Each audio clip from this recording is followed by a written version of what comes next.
Amados e amadas, nós seguimos o mês de agosto. Mas hoje eu gostaria de conversar com vocês a partir de um texto de São Mateus, no capítulo 14. Ele fala o seguinte, que Jesus Cristo andava por aquelas estradas. Ele estava exatamente na Galileia. Ele estava andando pertinho do lago de Genezaré, ali perto mais ainda de Cafarnaum. Acontece que uma tarde ele chega perto de um monte e aquela multidão imensa em volta dele. E ele teve compaixão daquela gente que o acompanhava, às vezes até se esquecendo que estava anoitecendo e que estavam com fome. De repente, Jesus, diz o texto, teve compaixão do seu povo, porque não tinha o que comer. E aí ele conversa com os discípulos, com os apóstolos, o que vamos fazer para alimentar esta gente? E alguns disseram, é impossível, porque é gente demais. Manda que este povo volte para casa ou procure as vilas da vizinhança para comprar o que comer. Jesus disse, não é assim não.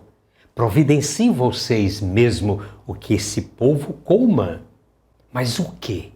Aí alguém lembra, tem uma criança aí que tem alguns peixinhos, tem alguns pães, mas o que é isso para tanta gente?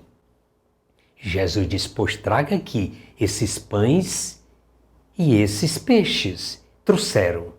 Jesus mandou que as pessoas se reunissem em grupos, pudessem se sentar, quem sabe? E aí ele abençoa aqueles pães e aqueles peixes.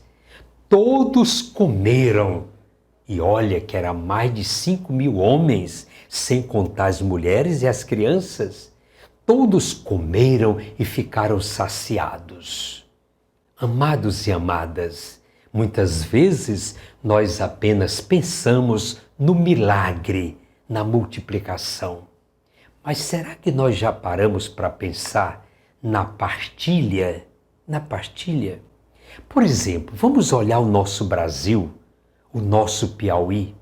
Quem foi que inventou que o Brasil é pobre?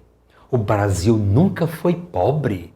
Vocês se recordam daquela carta de Pero Vaz de Caminha, mandando para Sua Majestade o Rei de Portugal, falando do Brasil?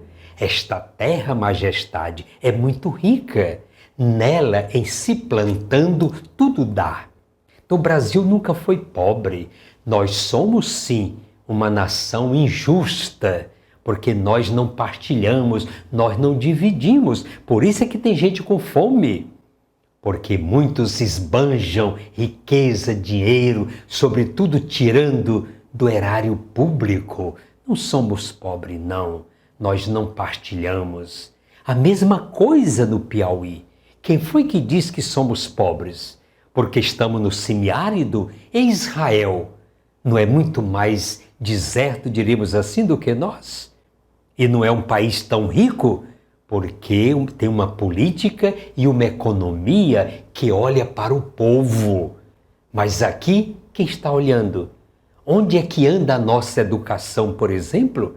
Nós ficamos acabrunhados agora com a pesquisa e o censo do IBGE, mostrando o altíssimo nível de analfabetismo no Brasil. Isso é injustiça, isso não é pobreza. Então o que está faltando é partilhar educação, políticas públicas que olhem realmente para o povo, que possamos produzir alimento. Nós produzimos muitos grãos. O Piauí hoje produz quanto e quantas toneladas de soja. Mas o povo continua com fome. Tem alguma coisa errada aí. Tem alguma coisa errada aí. Nós temos orgulho, por exemplo, da nossa educação e da nossa saúde.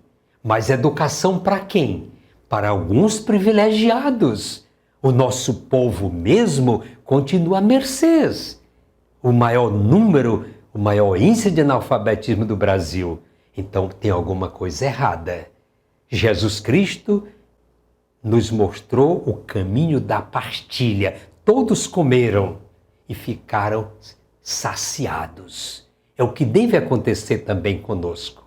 Todos temos direito a uma mesa farta, a uma educação completa, a uma habitação saudável. Vamos pensar isso quando escutamos a multiplicação dos pães e dos peixes por Jesus, que Ele nos abençoe e nos tire do egoísmo, que saibamos partilhar. Muito obrigado.